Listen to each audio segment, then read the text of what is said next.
The following program is an original production of WICC PBS Chicago. Governor Rauner delivers his first State of the State address, promising to spark economic growth, target unions, and close special interest loopholes. Will state lawmakers share his vision? In Chicago, a new kind of housing crisis. Squatters moving into abandoned homes and even charging rent. What neighbors can do to protect their property. Plus, new and compelling art from an historic Chicago neighborhood. These stories and much more tonight on In the Loop.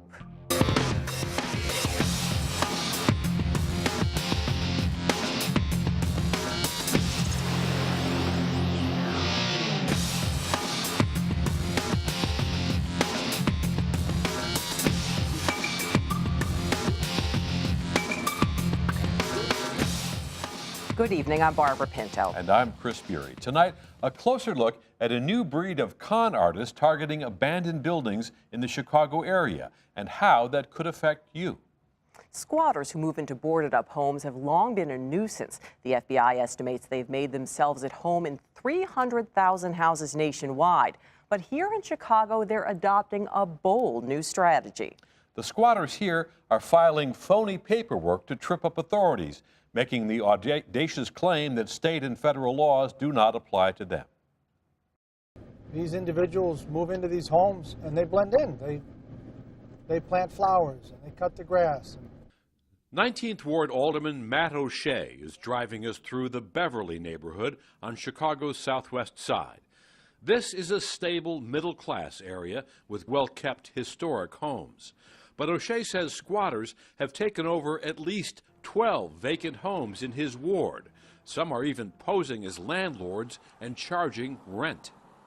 They are training those that are living in the homes on what to say when questioned by neighbors or by law enforcement. Most squatters in the Chicago area are homeless, often finding refuge in one of the estimated 55,000 boarded up and abandoned buildings across Cook County. But a new group is far more sophisticated. The con artists working in the 19th Ward are going after attractive-looking homes in desirable neighborhoods such as Beverly by filing phony property deeds here at the Cook County Recorder's Office. How are they getting away with it? We're supposed to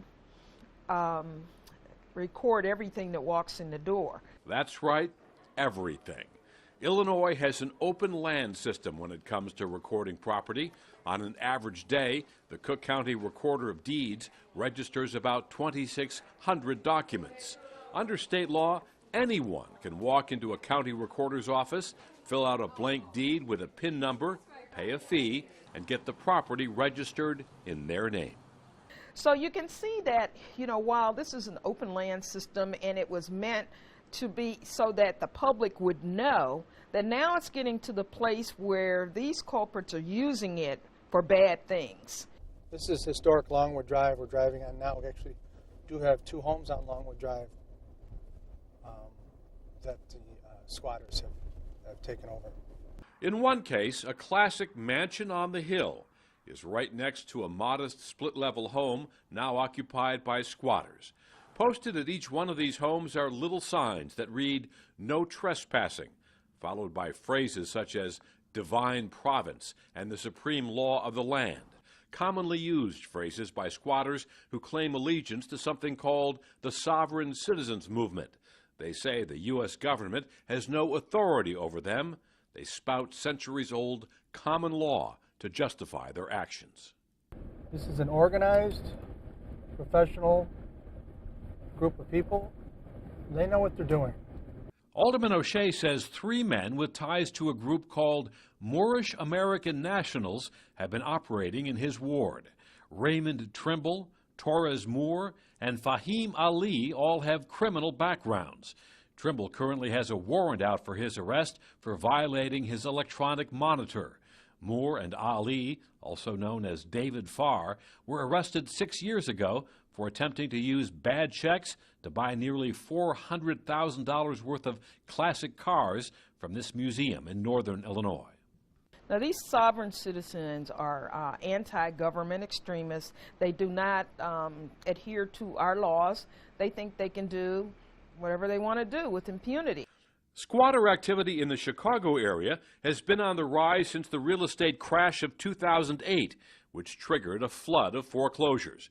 According to public records, Trimble, Moore, and Ali have recorded deeds for at least 100 different properties, mostly on the south and southwest sides.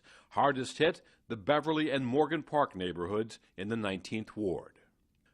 I want these people to be charged with felony crimes on this, and I want them to go away. Standing outside one of the homes claimed by squatters in Beverly, Alderman O'Shea explained why it's difficult for authorities to get them out. This type of organization doesn't leave if being evicted by the police. They come back in a day, a week, 6 months later. I want this properly addressed, and this takes time. On the city's northwest side, a different sort of squatter is also disrupting the neighborhood. About a dozen people recently occupied this vacant house in Jefferson Park. Some squatters went into the property, took it over, and basically started creating, havoc in this community, having put pit bulls and throwing parties.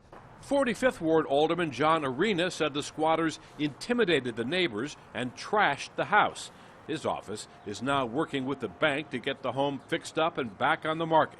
To stop the spread of squatters, Cook County Recorder of Deeds Karen Yarborough says all homeowners need to be vigilant.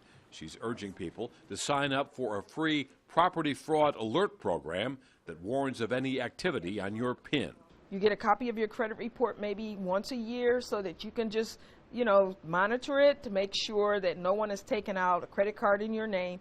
We're telling people that they need to do the same thing with their chain of title for their property. Any homeowner wishing to sell, refinance, or take out a second mortgage may have trouble doing so if the deed is clouded by fraudulent claims.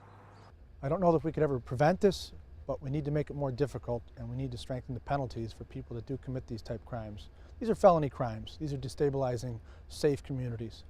The FBI says property and mortgage fraud have become the country's fastest growing white-collar crimes. And here in the Chicago area, Cook County has formed a task force to go after the criminals. Now let's turn it over to Barbara for a reaction to Governor Rauner's big speech this week and other trending stories.